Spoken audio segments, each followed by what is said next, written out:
강혜신의 오늘의 미국. LA 산불은 터널의 끝이 보이는 순간으로 한숨 돌리기 모드입니다. 집으로 가보는 게 허락된 주민들은 뭐가 남았나를 확인한 뒤 허탈해했고, 집이 완전 파괴되지 않은 주민들도 다음 주 산타아나 강풍 예고가 두렵습니다. 트럼프 당선인이 시진핑 주석과 틱톡과 무역, 펜타닐 등에 대해 논의했습니다. 연방대법원은 오늘 아침 만장일치로 틱톡이 미국에서 금지될 수 있다고 판결했습니다. 그러나 이 문제는 일단 트럼프 차기 대통령이 결정하게 되는데 그 이후에도 꼬일 만한 요소가 있습니다. 트럼프 내각의 주요 인물 100명은 미국 50개 주에서 적어도 25개 주 출신으로 워싱턴 인사이더와는 거리가 멀다고 USA 투데이가 보도했습니다. 트럼프 당선인 취임식은 로스앤젤레스 시간으로 다음 주 월요일 아침 9시에 시작됩니다.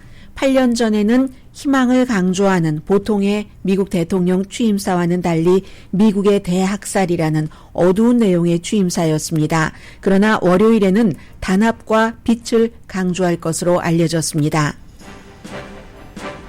취임 행사의 성격이나 행사 주제도 상당히 밝음을 강조합니다. 그러나 이벤트, 메시지와 정책은 구분됩니다. 취임식에는 거의 모든 테크 업계 CEO들이 참석하지만 엔비디아의 젠슨 황은 빠집니다. 차기 행정부 인준 청문회에서 재무장관 지명자는 불공정 무역을 바로잡기 위해서 관세를 활용한다고 했고, 버니 샌더스 의원은 억만장자인 후보자에게 차기 행정부가 극소수 부자 권력자들이 힘을 쓰는 과두제라는 데 동의하느냐고 3번이나 물어봤습니다. 이스라엘이 하마스와의 휴전안 1차 투표를 통과시켰습니다. 휴전 시행은 지금으로서는 당초 예정일보다 하루 뒤인 다음 주 월요일부터 시행될 가능성이 높습니다. 여러분 안녕하십니까? 오늘의 미국 강혜신입니다. 로스앤젤레스 산불도 아주 중요하지만 이제 미국에서 앞으로 4년 동안을 미국의 대통령으로서 세계의 제일 중요한 지도자로서 모든 역할을 하게 될 트럼프 당선인의 취임식이 이제 사흘 남았습니다. 오늘 이제 취임 관련 뉴스를 먼저 전해드릴 텐데요. 아침에 트럼프 당선인과 시진핑 주석이 통화를 했습니다. 그리고 이 전화 통화를 한 것은 아주 중요하죠. 먼저 트럼프 당선인이 대통령에 당선되고 나서 시진핑 중국 국가주석에게 와달라고 취임식에요. 초청장을 보냈습니다. 그 초청장에 응하리라고 생각한 사람은 아무도 없었죠.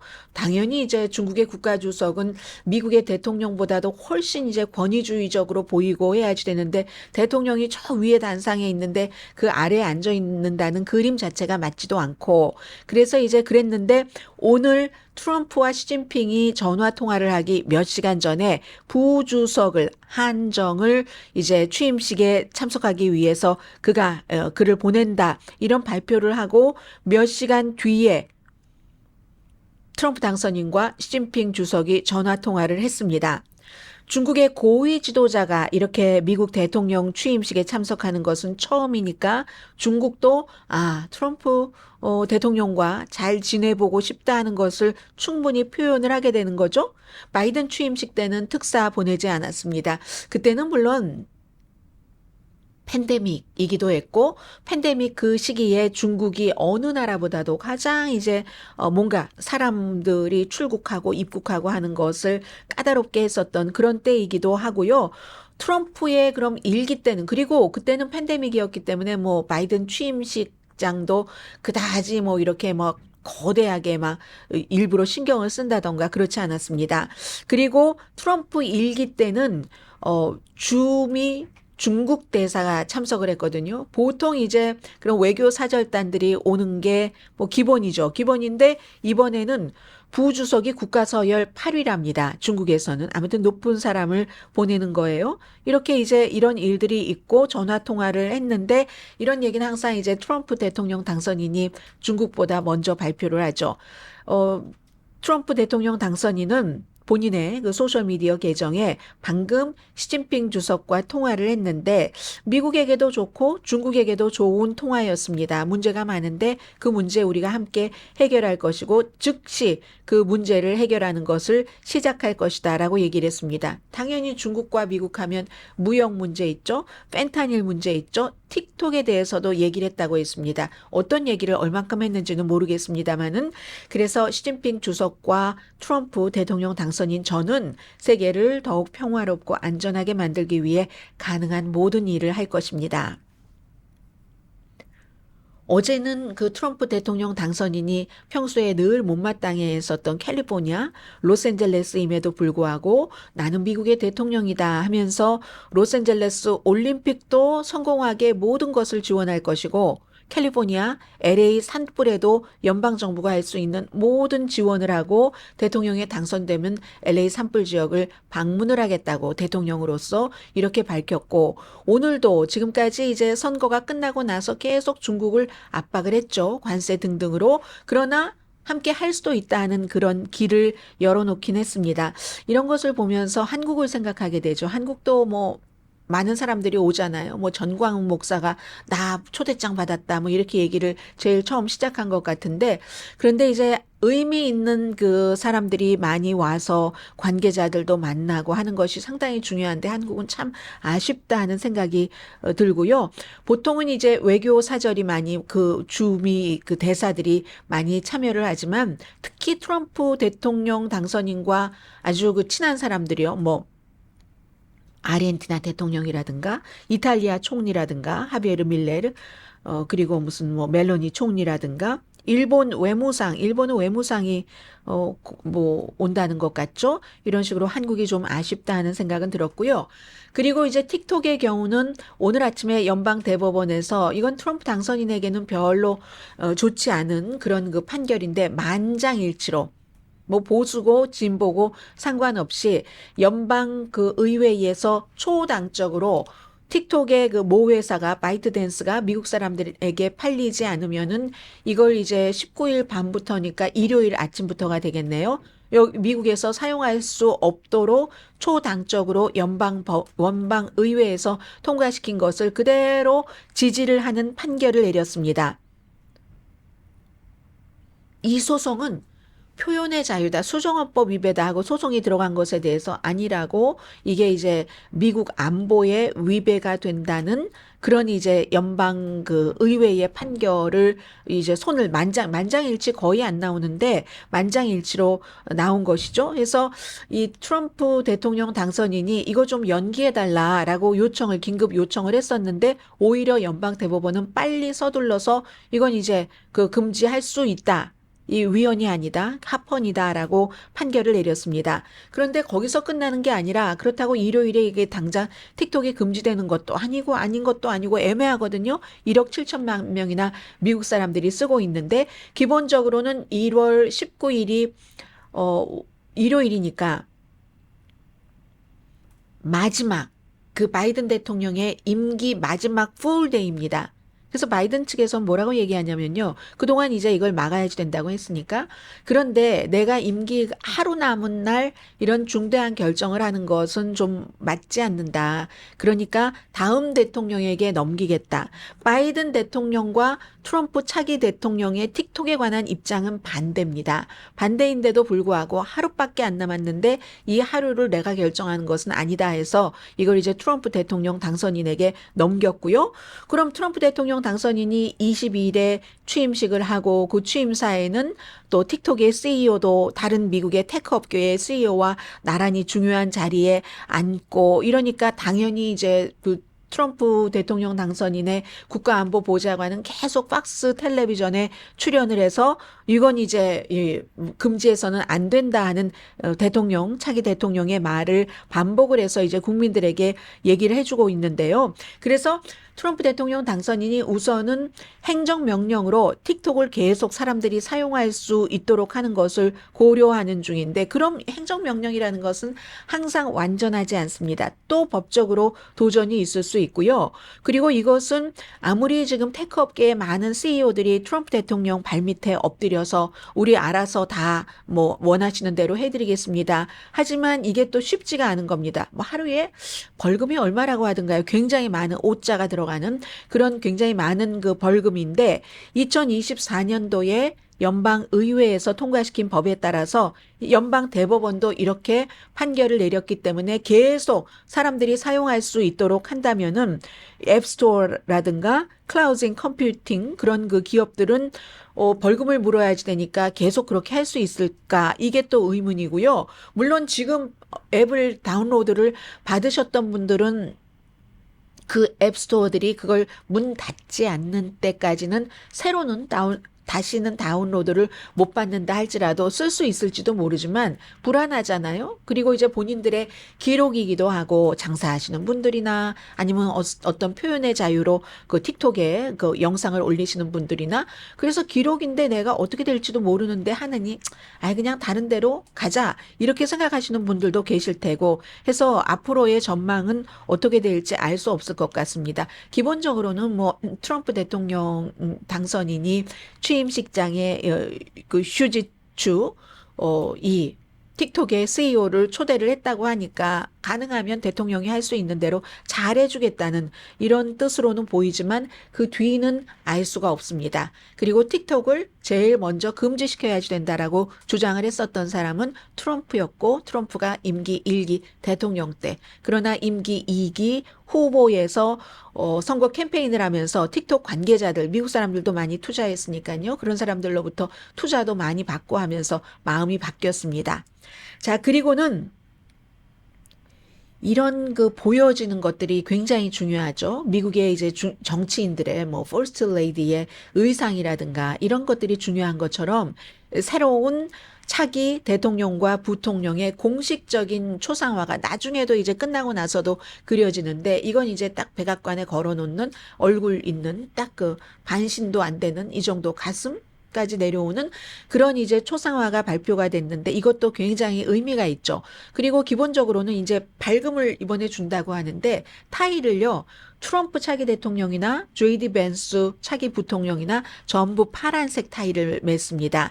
지난번에 지미 카러 전 대통령 장례식장에서는 장례식이니까 사람들이 검은색이나 아니면 짙은 곤색 양복을 입고 역시 또 민주당 대통령이죠. 하니까 뭐 빨간색은 또 그렇고 장례식에서 하니까 짙은 곤색이나 파란색 타일을 맸는데 그때에 맸던 짙은 곤색이나 파란색 타일보다 더 푸르른 그런 블루에 더 가까운 하늘색에 더 가까운 그런 타일을 맸다는 것이 좀 눈에 띄었고요. 당연히 그 미국 그 성조기 피는 달고 있었고 트럼프 대통령 당선인은 8년 전에는 활짝 웃는 모습이었습니다. 들어갈 때 만든 초상화가 이번에는요. 굉장히 뭐라고 할까요?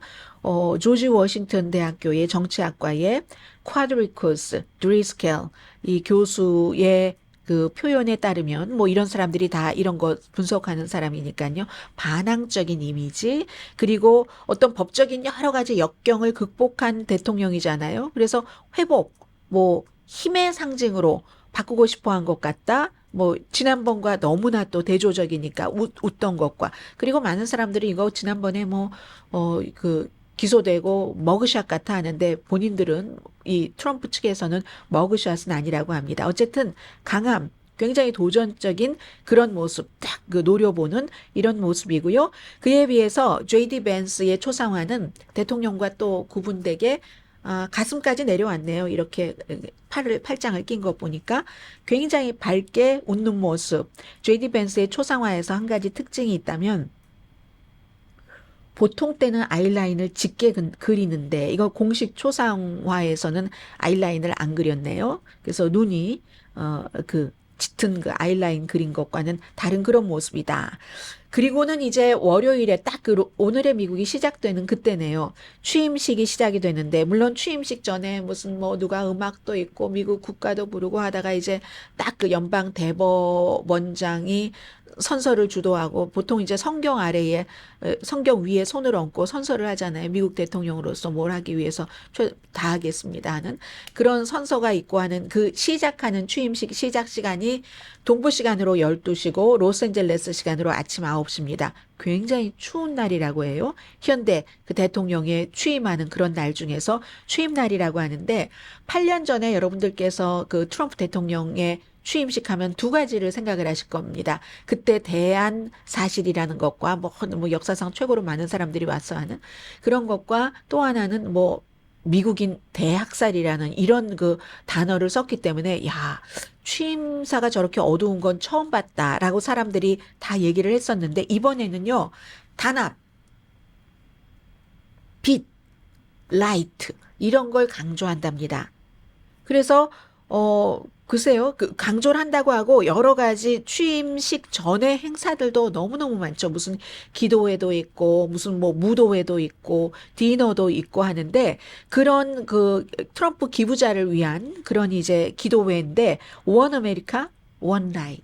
미국이 두 개, 세 개의 아메리카가 아니라 하나의 미국이고 하나의 빛.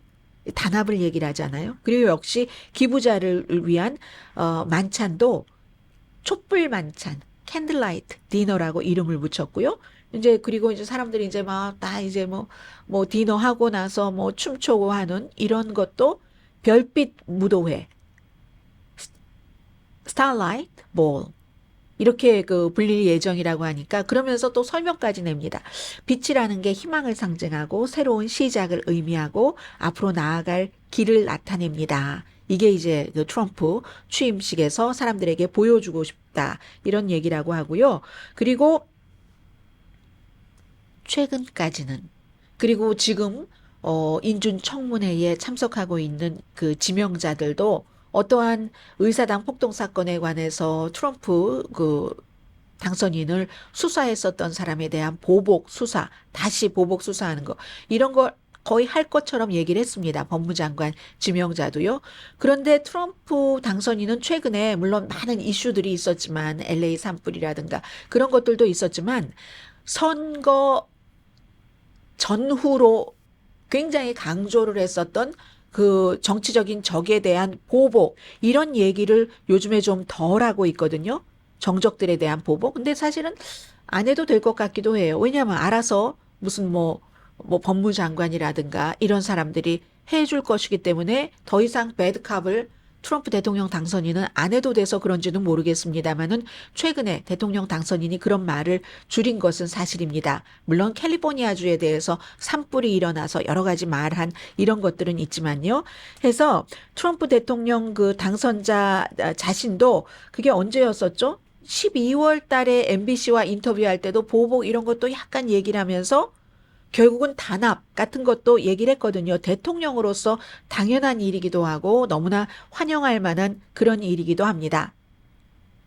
그리고 이제 그 취임식에서 뭐 여러 가지 노래도 부르고 이번에 시낭송도 있던가요? 이런 일들도 있는데 아메리카 더 뷰티풀 이런 것을 부를 그 뭐 미국 성조기여 영원하라보다 더 유명한 노래가 Beautiful America잖아요. 그 노래를 부를 그 캐리 언더우드도 취임식에 내가 참여하기로 결정한 것이 단합. 이것 때문에 내가 참여를 하게 됐다. 이런 얘기를 합니다. 그런데 이제 이런 이벤트에서 하는 것과 실제의 어떤 정책과 모든 것이 똑같이 가리라고 생각할 수는 없고요. 왜냐하면 지난번에도 펜실베니아에서 암살 시도가 있은 뒤에 그 뒤에 처음에는 아주 그 전당대회에서도 처음에는 좀 그냥 단합할 것 같은 얘기를 하다가 그 다음에 또 확 원래로 돌아가 버렸기 때문에 어떻게 될지 알 수는 없지만 그렇지만 어쨌든 지금 최근에는 어떠한 보복이라든가 아주 그 뭔가를 그 상대를 짓밟으려다든가 이런 것보다는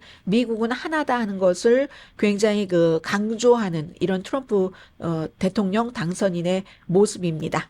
자, 그래서 이제 월요일이 되면은 미국에서는 오늘이 바이든 대통령 때의 그 금요일로서는 마지막 방송이 되고 월요일이 되면은 트럼프 대통령 이제 당선인 소리도 안 하고 트럼프 대통령이 미국을 4년 동안 이끌게 됩니다. 그 4년의 마지막 해에 로스앤젤레스 LA 그 올림픽이 있는 그런 해이기도 하고요.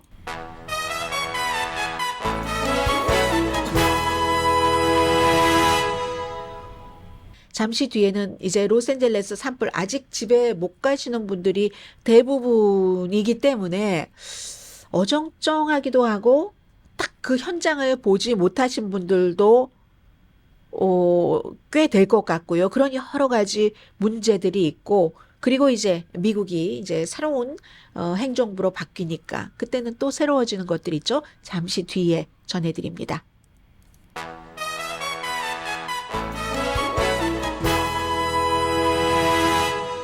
라디오 서울 방송 오늘의 미국 듣고 계십니다.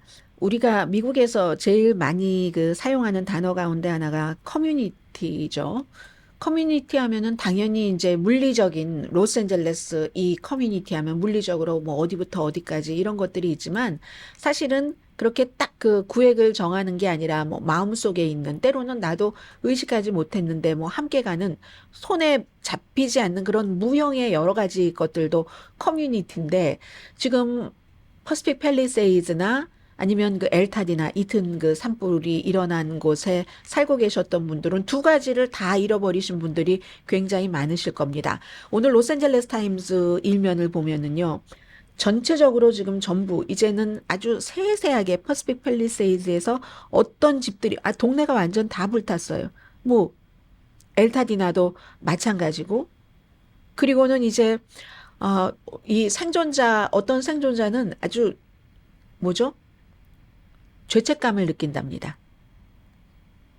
나는 집도 잃어버리지 않고 아무것도 잃어버리지 않았는데 옆집 사람들이 그 잃어버린 것에 대한 죄책감 이런 것도 커뮤니티의 멤버로서 생각을 할 수 있는 그런 거겠죠. 지금 이제 다음 주에 또 다시 그 강한 강풍이 불 수도 있다고 얘기를 하는데 집으로 허락되는 게 집으로 가는 허락을 받으신 주민들 가보면은 그러면 이제 또 약간의 그 실감이 나면서 뭐가 남았나 찾아봐도 남은 게 없으면 허탈하시겠죠. 그리고 앞으로도 몇 주일 동안이나 집에 가시지 못하는 분들도 많이 계십니다. 불은 그곳에서 더 이상 일어나지 않더라도 집을 지으려면 우리가 많은 그 유독성 물질들이 있기 때문에 그래서 이제 그 본인의 집인데도 집으로 가는 것을 허락하지 않고 물도 지금 뭐 병물 사서 드셔야지 된다고 하고 그럼에도 불구하고 도시가 함께 애도하고 함께 희망도 품는다. 이게 이제 커뮤니티라는 얘기인데 로스앤젤레스 타임스가 산불로 황폐해진 로스앤젤레스가 잠시 지금 휴식을 취하고 있다. 로스앤젤레스가 휴식을 취하고 있는 건지 제가 이 문장을 보면서 산불이 휴식을 취하고 있는 건지 모르겠다라고 생각을 했는데 다음 주에 다시 이제 산불이 좋아할 만한 날씨가 올 위험이 커지고 있다. 이렇게 보도를 했습니다. 뉴욕타임스도 분열된 도시가 함께 애도하고 함께 희망을 품으면서 파괴 속에서 커뮤니티가 사라졌는데도 이 물리적으로나 아니면 그런 여러 가지 왜냐하면은 어렸을 때부터 계속 그 동네에 살았던 사람은 예를 들어서 학교 가기 위해서 그 동네를 떠났어도 방학 때 집으로 다시 오면 왜 그거 우리 집 같은 그런 거 있잖아요. 뭐 엄마가 해주는 김치 콩나물국을 먹는 것 같은 그런 시원함과 따뜻함 같은 거 이게 이제 다 없어졌는데도 유대감을 아무튼 찾고 있다. 이게 뉴욕타임스입니다. 그래서 옷 같은 것들도 누가 입던 옷이 아니라 새 옷들 많이 이렇게 기부하고 사람들이 거기서 찾아가고 하는 모습들 지금 전하고 있네요. 그리고 워싱턴 포스트는 로스앤젤레스를 강타한 새로운 형태의 도시 화재다. 이게 와일드 파이어라고만 할 수가 없죠. 와일드 파이어로 시작해서 퍼시픽 팰리세이즈에서도 트레일 코스에서 시작해서 집터로 온 것이고 엘타디나에서도 그 샌 가브리엘 마운틴에서 점점 남쪽으로 집으로 내려온 것이기 때문에 그것을 이 워싱턴 포스트가요 간단히 표현을 해줬습니다.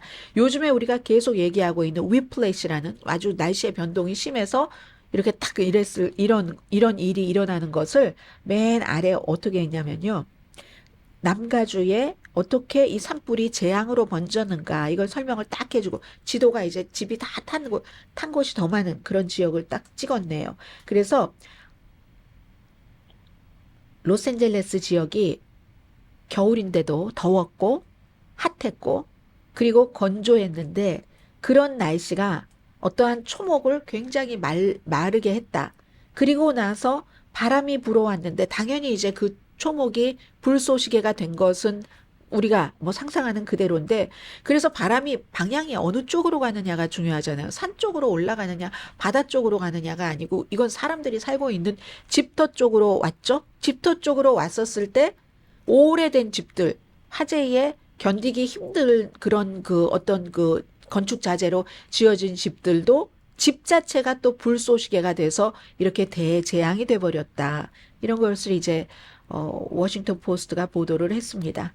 아무튼 그 뉴욕타임스는 그 기사 자세히 읽어보니까 특히 이제 부모님들이 뭐를 서운해 하시냐면요. 아이들이 어렸을 때부터 이제 스포츠를 즐겼던 어떤 레크리에이션 센터 같은 거 다 없어져 버렸고요. 학교도 탔죠.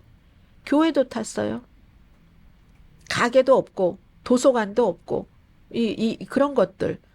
그리고는 이제 퍼시픽 팰리세이즈 같은 경우는 제일 과거로 돌아가면 당연히 원주민이 살았겠죠.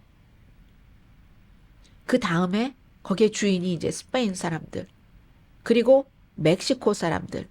1850년대가 돼서야지 이제 로스앤젤레스가 되는 것이니까는요. 캘리포니아가 된 게 1850년. 그 전에 이게 그러네요. 멕시코, 그 전에 스페인, 그 전에 원주민. 그런데 가장 이제 고도로 발달됐다는 그런 이제 로스앤젤레스, 캘리포니아, 미국이 되고 나서 이걸 성장하고 혁신하고 이런 걸 많이 하다가 다 또 탔어요. 원래의 부분적으로는 어떤 지역은 무로 돌아갔죠.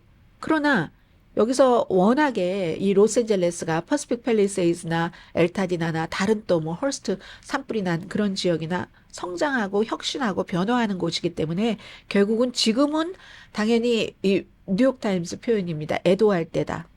도울 때고 치유할 때다. 그러나 다시 시작할 거다. 저는 로스앤젤레스는 항상 그 헐리우드이 있는 곳이잖아요. 제가 이렇게 웃으면서 말씀드릴 수 있는 것이 속편이 좋았으면 좋겠다. 지금은 이제 퍼시픽 팰리세이즈나 또 엘타디나나 그 커뮤니티 차원에서도 그렇고 사실은 우리가 커뮤니티 차원보다는 그 집에 살고 계셨던 한 분 한 분의 그 사연들을 생각하면 말씀을 일일이 안 드려서 그렇지 그게 훨씬 이제 마음이 가는 부분이잖아요. 그 모든 분들께 한인분들께도 속편이 더 좋았으면 좋겠다 이런 바람을 해봅니다. 지금 뭐 소방국장 사임해라, LA 시장, 뭐 또 캘리포니아 주지사 이런 사람들에 대한 비난도 굉장히 많지만 더 중요한 것은 지금 렌트 시장이 굉장히 사람들이 또 바가지 요금도 씌운다고 하니까 이런 것을 어떻게 딱 불침번을 해서 우리가 막아서 그분들께 조금이라도 도움이 될까 뭐 이런 것들인 것 같고요. 레이디 가가 등이 이제 큰 컨설트를 해서 뭔가 사람들 기운도 주고 뭐 좀 지원도 하고 뭐 퍼시픽 팰리세이즈라고 다 부자만 엄청난 부자만 살고 있었겠습니까? 또 꼭 그런 건 아니잖아요.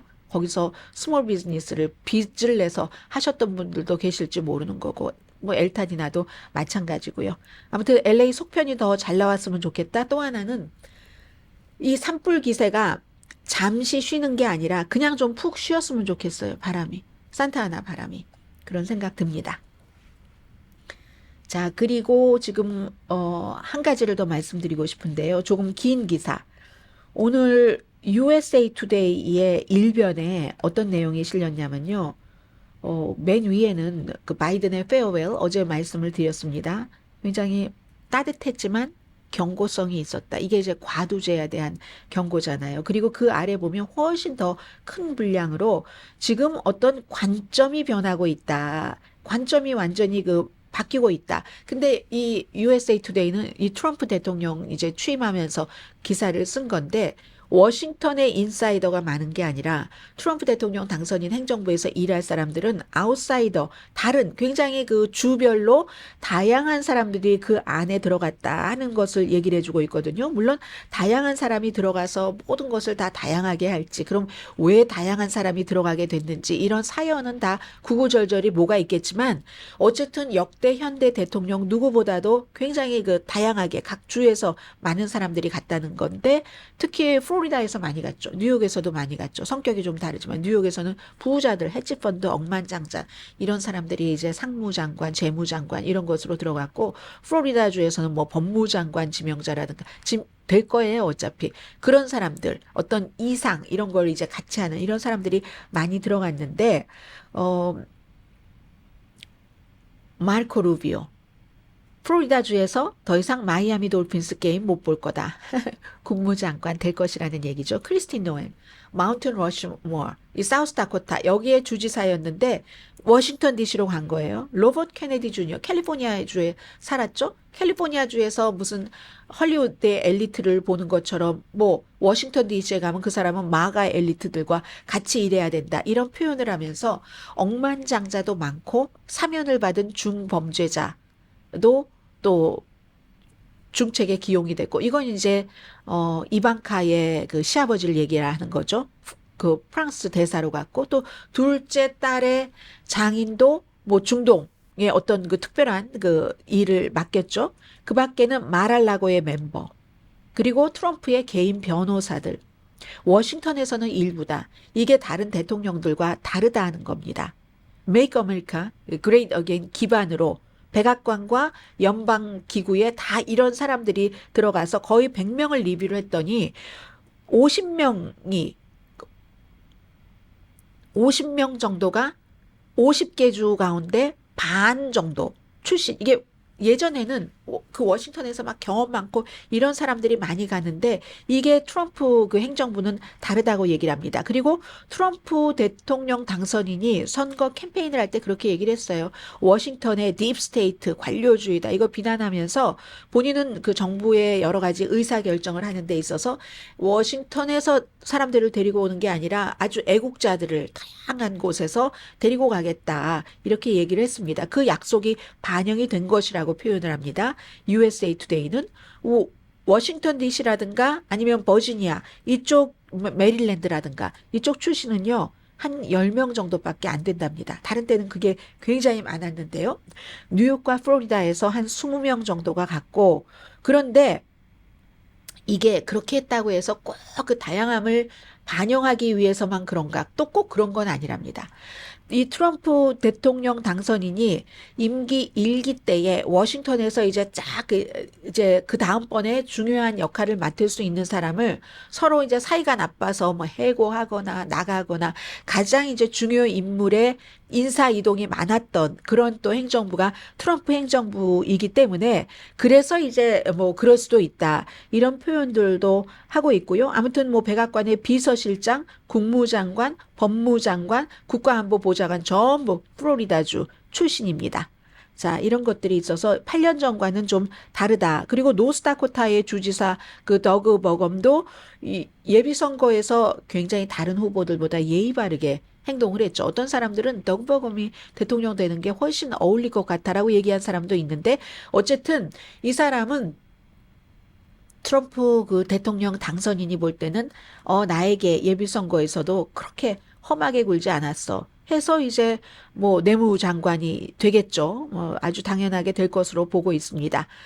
그리고 그 부통령 후보로도 거론됐었을 때 이 JD 벤스 이전에, 그러다가 이 부통령 후보가 돼보려고 책을 그냥 딱 서둘러서 냈는데 그 책에서 자신의 개를 쏴서 내가 죽였다 이렇게 얘기한 사우스다코타의 주지사, 여자잖아요.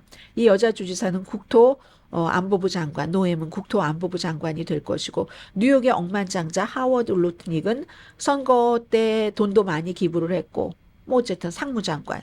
그리고 또 트럼프와 골프를 치고 있었던 그 두 번째 그 암살 그 시도가 있었던 또 다른 억만장자 스티브 위트코프. 이 사람이 이번에 이스라엘 그 하마스의 휴전 협정에서 중요한 일을 했죠. 중동 외교 임무를 그 사람한테 맡겼고요. 일론 머스크, 로버트 케네디 주니어 이런 사람들도 이제 트럼프에게 이렇게 뭐 많은 것을 해줬다 해서 보상을 받고 있다. 그리고 워싱턴에는 일단 트럼프가 기용을 할 만한 사람이 많지 않았다. 이런 얘기를 하고 있습니다. 충성파에게 보장하고 자신의 관점을 충분히 반영할 수 있는 사람. 이건 뭐 어느 대통령이나 마찬가지죠. 자신의 관점을 충분히 반영할 수 있는 사람. 그리고 트럼프 대통령의 큰아들이 지금 이미 이제 걸프렌드를 바꿨는데 바꾼 것이 이제 공식적으로 드러나더군요. 그 원래 걸프렌드였던 뭐 kimberly guilford에게도 큰 일 주고 워싱턴 기반의 사람들을 고용할 수 없었을 것이다. 이제 USA Today가 그렇게 보고 있고요. 그리고는 또 헤리티지 재단 출신 사람들이 큰 역할을 많이 맡았습니다. 헤리티지 재단과 나하고 상관이 없어. 이 후보 뭐 토론할 때나 이런 때는 이렇게 얘기했는데 결국은 뭐 상관이 있었던 것과 마찬가지고 플로리다 사람들이 많이 들어가는 것은 지미 카러가 조지아주의 주지사를 하고 백악관으로 들어갈 때 조지아 마피아라고 불렀었죠. 많이 그렇게 들어가는 것과는 좀 다르다. 지미 카러는 당시에 무슨 충성 뭐 서약 이런 걸 가지고 들어간 것은 아닌데 트럼프 대통령 당선인은 충성 서약이기 때문에 이제 이 사람들이 어떤 일을 트럼프 대통령을 만족시키기 위해서 할 것인가 여기에 따라서도 미국 정책 같은 것들이 많이 달라질 수가 있고요. 자, 또 뭐가 있을까요? 애리조나 주지사와 상원의원 선거에서도 지고 나서 부정선거를 열심히 끝까지 주장해줘서 트럼프 대통령이 끝까지 지켰던 이 캐리 레이크, 애리조나주에서 로컬 팍스뉴스 앵커를 했었던 여성이요. 남편보다 트럼프가 더 위다 나에게는 이렇게 얘기한 사람이 보이스 오브 아메리카를 이끌게 되죠. 자, 이런 일들. 그래서 어쨌든 그런데도 불구하고 다른 어떤 역대 대통령보다 많은 주에서 모였다. 중요한 100명이 이런 얘기를 합니다. 자, 잠시 뒤에 또 중요한 뉴스들이 많이 있네요. 뵙겠습니다.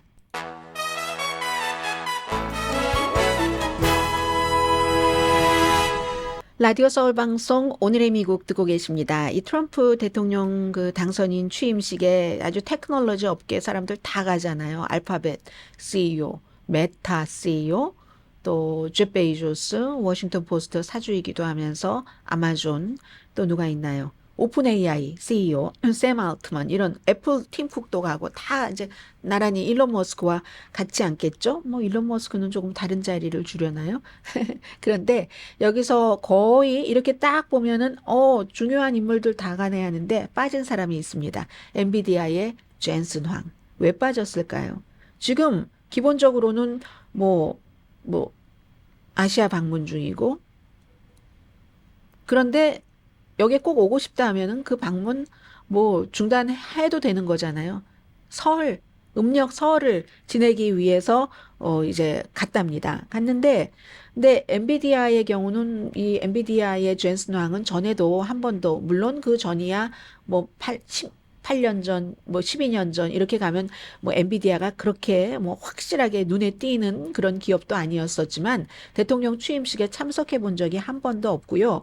그리고 지금은 다른 테크 업계들 CEO들이 아무리 다 가서 머리를 조아린다던가 아니면 좀 호의를 베풀려고 한다던가 이런 것을 해도 젠슨 황은 오해받기 싫어서도 갈 수가 없었던 것 같아요. 왜냐하면 바이든 행정부가 도입한 그 인공지능 칩 수출 뭐 규제 같은 거 중국으로 하는 거 이런 것 때문에 뭐 그 주식값 내려가기도 하고 했었죠. 그런 것 때문에 이 상황에서 트럼프 대통령 당선인 취임식에 나간다는 것을 젠슨 황이 좀 꺼려했답니다. 그럼 오해받기 될 것 같기도 하고 하니까 그럼 다른 사람들은 다 그 뻔히 알면서도 난 그런 거 상관없어. 나의 이익이 제일 우선이야 하고 가는 거. 그게 조금 다르지 않을까? 뭐 이런 생각들 하고 있습니다. 그리고 아직까지는 트럼프 행정부와 이 인공지능 칩 수출 규정 이런 것에 대해서 논의하지도 않았답니다. 다른 사람들은 다 뭐 애플의 뭐 팀 쿡이라든가 뭐 마크 저커버그라든가 제프 베이조스라든가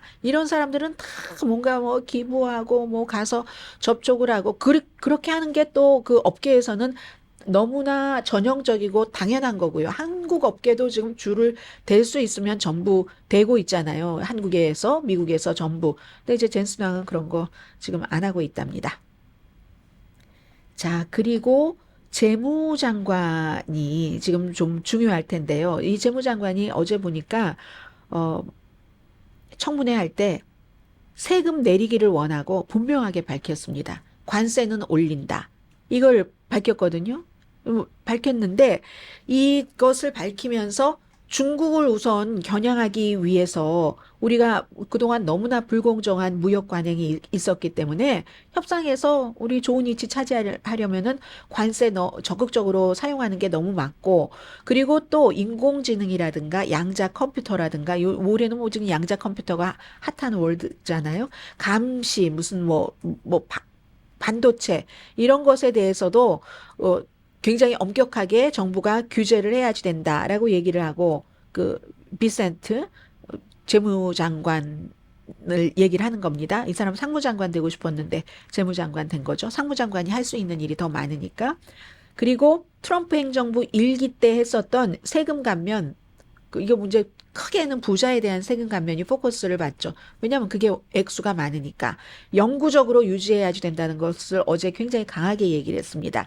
그랬더니 이런 부분에 대해서는 버니 샌더스라는 연방 그 상원 의원이 참 일관적이어서 뭐 진보 보수 중도를 가리지 않고 그 사람을 인정을 하는 부분이 있는데, 억만장자잖아요. 억만장자 재무장관 후보에게 이 얘기를 했습니다. 이 스캇 베센트에게 청문회에서 하루 전에요. 바이든 대통령이 지금 미국이 과두제로 가고 있다. 소수의 돈 많은 사람들이 권력을 꽉 쥐고 이렇게 가고 있는데 나는 바이든의 그 지적에 동의하는데 당신은 어떻게 생각하세요? 하고 물어봤습니다. 이 얘기를 3번이나 물어봅니다.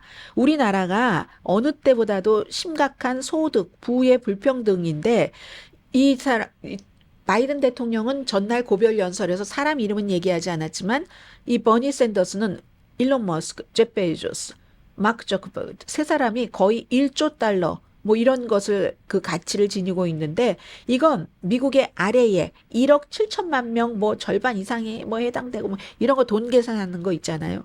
그게 말이 되느냐? 1억 7천만 명보다도 더 많은 부를 이 세 사람이 갖고 있다는 것이 부가 소수에게 집중됐다는 거고, 그리고 이 사람들이 지금 전부 트럼프 취임식에 가고 한 사람은 아예 백악관의 사무실까지 갖고 있는데, 게다 대고 미디어까지 지금 다 미디어잖아요. 워싱턴 포스트, 메타, X.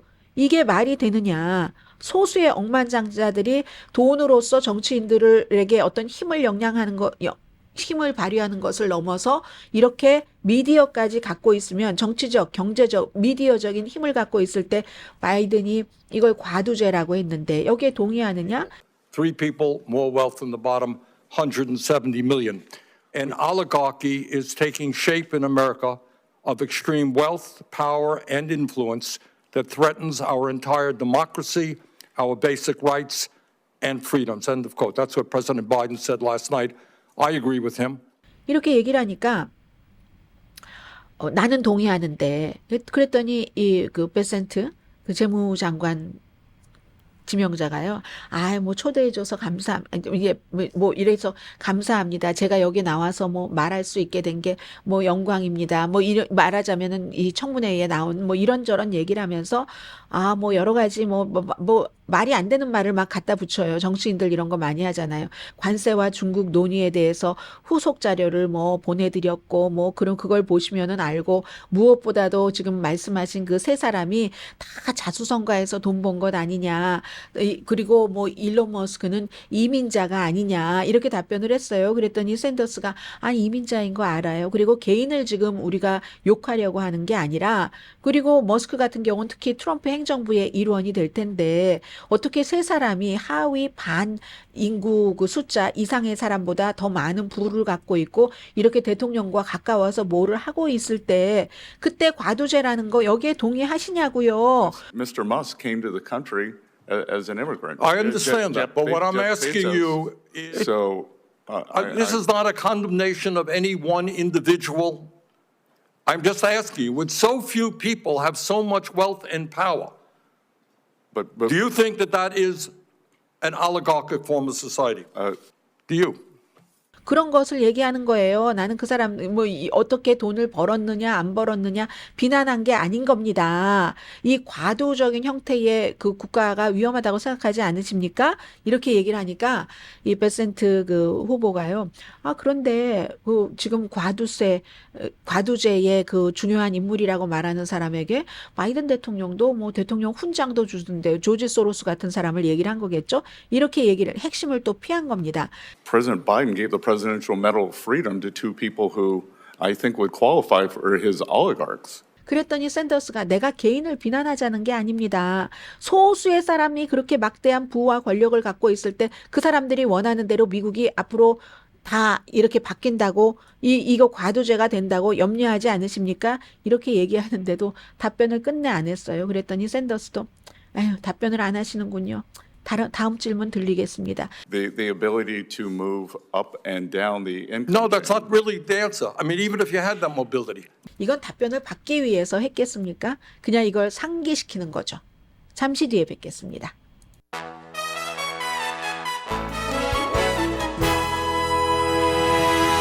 라디오 서울 방송 오늘의 미국 듣고 계십니다. 가자지구 휴전은 이제 인질 협상이 아마 일요일부터 시행 될 원래는 그랬는데요. 말씀드리다 보니까 이게 이제 이스라엘이 그러한 문제 때문에 내부의 정치적인 문제가 컸겠죠. 그래서 투표를 조금 늦게 했기 때문에 결국은 하루 미뤄져서 월요일에 시작될지도 모른다 하는 얘기, 그럴 가능성이 있다는 건데요.